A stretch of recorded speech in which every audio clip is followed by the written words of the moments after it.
Hi everyone. So usually I post on or Triangle Live, like on my fitness page.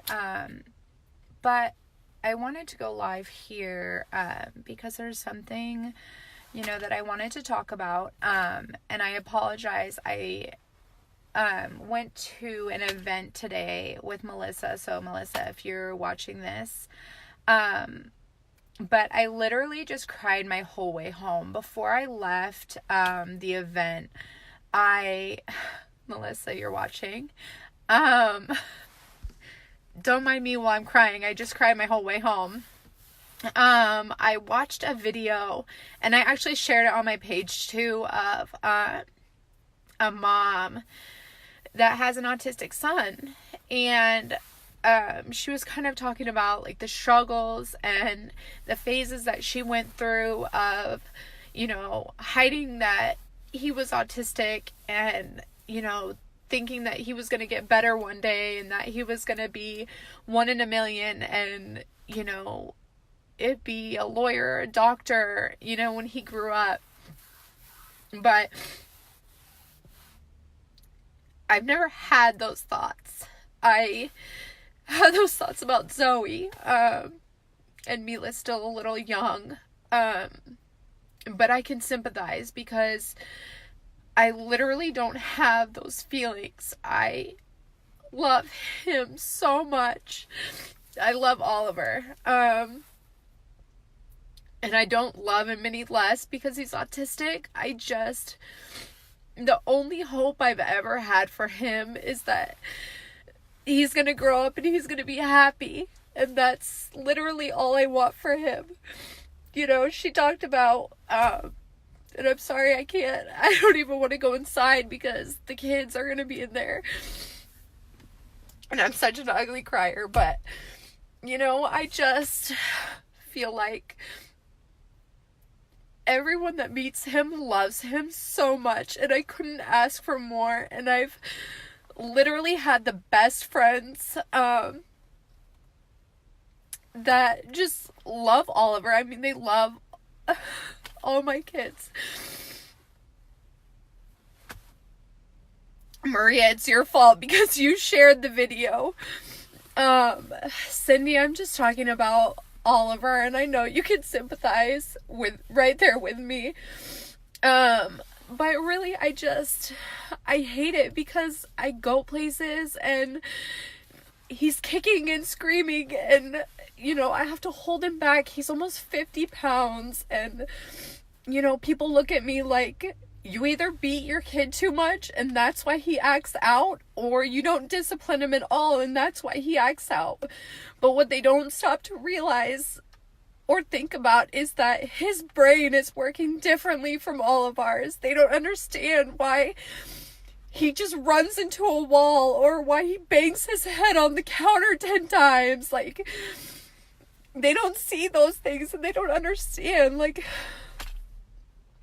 I don't know. I've never once looked at someone who has a special needs child, whether it be autism or Down syndrome or anything, and thought like that is a bad parent. But I feel like I get that anywhere I go, whether I go to the grocery store or whether I go to the mall, and they don't understand why if I ask him to do something, he screams no at me, and why my other two children don't do that. And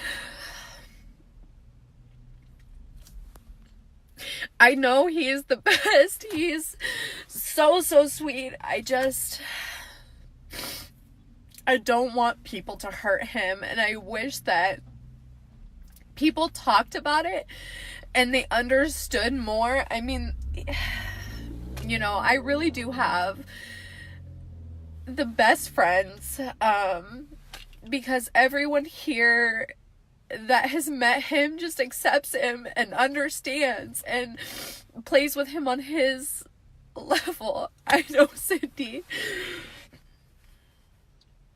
I know. And no one has said anything to me. I did have one mom judge him last year at Zoe's school, and she was horrible. Like, and this is before he was diagnosed. And he is amazing. He's so sensitive and caring, and, you know, he loves so much. He has so much love in his heart, but he doesn't always show it. And I think that's what I, you know, struggle most with taking him places, is that, you know, people are going to judge him, and I don't ever want him to feel hurt, you know. And, you know, I've battled with Zoe this year because, a couple of her friends, you know, she's talked about, like, her brother to her friends, and, you know, her friends don't understand why her brother doesn't talk and doesn't understand, and why when they say something he repeats it. And, you know, she doesn't know yet how to defend him. I wish you were here. I don't even want to go inside. But it was just something that was on my mind, and I seriously hope that the people that are watching this, or that see this, that maybe don't have anyone around them who is special needs, or who is like Oliver, you know, that the next time they see something happening, don't judge them. You never know, you know, what that person is going through, what the parent is struggling with, and where they're at. I mean, I'm constantly thinking about them and Oliver and his needs. Sometimes I do fail to fill Zoe's needs, because I'm so concerned on Oliver's therapy and getting him to talk and him to understand and getting his behaviors right. Luckily, Zoe is absolutely perfect and, you know, so smart. But she will tell people, you know, at the park, you have to be patient. Can you be patient with my brother? He has autism. You know, she doesn't know how to explain it any other way yet, but she does say that he's special. Sorry, I'm trying to read too. I know, and he is talking so much more now. I just, you know, I don't have any other words for it than it just breaks my heart, because people don't understand, and they don't, you know, I stay strong so much, but it's hard. It's so hard to know that, you know, when he goes out into the real world, that people are going to judge him, and they're gonna see him, and he doesn't know that what he's doing is wrong. And yeah, I try to teach Zoe. At first she was like, I don't want to play with my brother. I don't understand why he acts like that, or why, you know, he runs around and he wants to scare everybody because he thinks it's funny.